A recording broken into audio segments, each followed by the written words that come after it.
একটা ছোট্ট গ্রামে থাকত টুকটুকি নামের এক মেয়ে। সে খুবই দুষ্টু আর হাসি খুশি, কিন্তু তার সবচেয়ে প্রিয় ছিল একটা জোড়া রঙিন জুতো, কমলা আর হলুদ রঙের, আর তাতে ছোট্ট গোলাপি ফুল আঁকা। জুতো জোড়কে সে বলতো টুকু আর মুকু। প্রতিদিন সকালে উঠেই সে জুতোগুলোকে গায়ে টেনে বলতো, চলো আজ কোথায় যাই। একদিন সে টুকুমুকুকে পড়ে হাঁটতে হাঁটতে চলে গেল গ্রামের পাশের ছোট্ট বনের দিকে।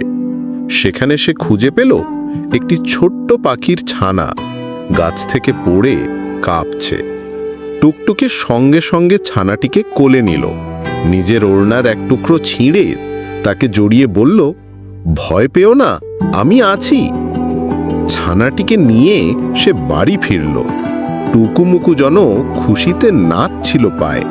সেদিন থেকেই টুকটুকির রঙিন জুতো হয়ে গেল এক সাহসী বন্ধুত্বের স্মৃতি।